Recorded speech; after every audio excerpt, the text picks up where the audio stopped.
Salam damai sejahtera di dalam Yesus Kristus. Bapa dan Ibu, saudara yang dikasihi yang diberkati oleh Tuhan.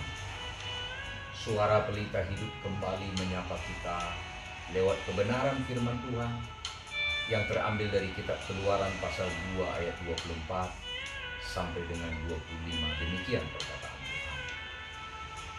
Allah mendengar mereka mengerang, lalu ia mengingat kepada perjanjiannya dengan Abraham, Ishak dan Yakub. Maka Allah melihat orang Israel itu dan Allah memperhatikan mereka. Lebih 400 tahun orang Israel diperbudak di tanah Mesir. Itu berawal dari sebuah ketidaktaatan terhadap perintah-perintah Tuhan. Mereka harus bayar harga yang cukup mahal. Dari generasi ke generasi mereka hidup menderita. Sampai mereka pada satu masa mereka menangis. Mereka menangis dan menangis. Mereka berteriak dan berteriak. Menyesali keadaan mereka, menyesali perbuatan mereka yang telah salah itu. Mereka mengerang, memohon ampun, memohon pertolongan kepada Tuhan. Sesungguhnya Tuhan sangat mengasihi mereka. Tuhan memandang dari sorga, memperhatikan mereka. Tuhan mengasihi mereka dan mengutus hambanya Musa untuk berangkat ke tanah Mesir.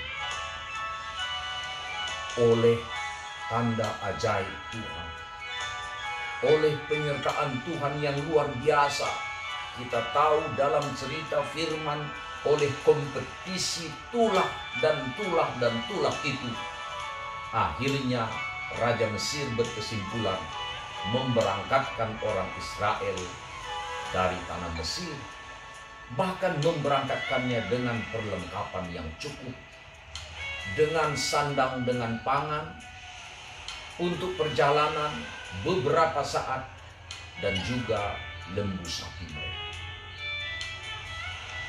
Namun beberapa waktu mereka di jalan, Raja menyesal.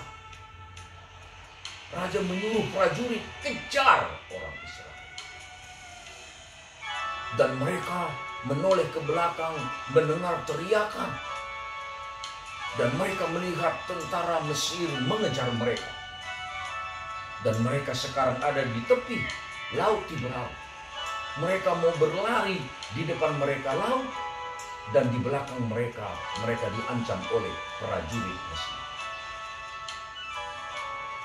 Mereka melihat Musa dan mereka berteriak, "Musa, kita mati, kita terancam. Kami sudah bilang lebih baik kami hidup di Mesir daripada mati di sini." Dan Musa dalam perkenanan Tuhan, dalam pengurapan Tuhan, dalam lingkupan kuasa Tuhan, mengulurkan tangannya di mana ada tongkat dan Laut Tiberau itu terbelah. Dan Musa menyuruh bangsa Israel, "Mari menyeberang." Mereka menyeberang dan dengan emosi prajurit terus mengejar. Ketika orang Israel tiba di seberang, prajurit Mesir masih di tengah laut. Allah menyatukan laut itu dan semua prajurit Mesir kembali. Mereka kembali diselamatkan itu. Mara bahaya diselesaikan oleh Tuhan dengan cara Tuhan sendiri.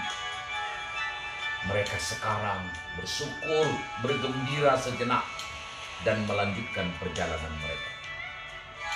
Memasuki hari ketiga, mereka kehausan karena mereka kehabisan perbendaharaan air. Dan mereka tiba di Elim. Akhirnya mereka menyebut itu Mara. Karena apa? Mereka menemukan di sana ada sumur. Dan mereka cedok airnya, rupanya airnya pahit. Dan mereka berkata kepada Musa, "Matilah kita. Mereka bersungut-sungut mempersalahkan Musa. Itu saja selalu. Penyakit yang lama terus kambuh mempersalahkan orang lain. Dan Allah berkata kepada Musa, lihat kayu yang ada di depanmu, masukkan ke dalam sumur itu. Dan Musa melakukannya tepat seperti apa yang dikatakan oleh Tuhan. Dan Musa kembali berkata, cedoklah air itu. Air itu berubah menjadi manis. Ajaib Tuhan, ajaib Tuhan, ajaib Tuhan, luar biasa. Yang pertama, penderitaan mereka berabad-abad diselesaikan oleh Tuhan. Oleh karena sebab mereka berteriak minta tolong, sadar dan berubah. Dan Tuhan mengutus hambanya Musa. Dalam puasa yang ajaib mereka keluar dari Mesir. Ketika mereka terancam karena dikejar prajurit Mesir, di depan mereka ada laut, maka Tuhan kembali menyelamatkan mereka dengan laut itu terbelah, mereka diseberangkan. Sekarang mereka menemukan persoalan, mereka haus. Yang mereka temukan adalah air pahit. Dan Tuhan mengubahkannya lewat sepotong kayu menjadi air yang manis. Apa pelajaran yang berharga dari ketiga contoh perkara kehidupan ini? Bagaimanapun beratnya kehidupan, entah oleh karena apa itu terjadi, yang Tuhan mau adalah panggil namanya, memohon ampun kepadanya, memohon pertolongan kepadanya, berteriak minta tolong. Sebab dia sesungguhnya sangat mengasihi. Di mana ada teriak minta tolong, di mana ada niat sebuah perubahan, pertobatan, di sana Tuhan hadir melawat, memulihkan, menolong mereka. Untuk itu Bapak dan Ibu, kita tidak bisa pikirkan suasana yang sangat berat di musim wabah ini. Tapi mari semua umat Tuhan, kita terus berdoa, memohon, berteriak kepada Tuhan agar Dia melawat kita, menolong kita. Hamba-hamba Tuhan, teman sekerja Allah, mari kita tidak henti-hentinya berdoa, memotivasi jemaat kita lewat kebenaran firman, agar umat Tuhan menyatukan hatinya, kita menyatukan hati kita, berteriak minta tolong kepada Tuhan, agar semua keadaan sulit diberlalukan, wabah ini selesai, hal yang pahit digantikan dengan hal yang manis, yang baru daripada Tuhan. Tahun-tahun kesulitan digantikan dengan tahun damai sejahtera, tahun kemakmuran. Tuhan Yesus memberkati kita. Puji Tuhan. Haleluya, haleluya, haleluya. Amin.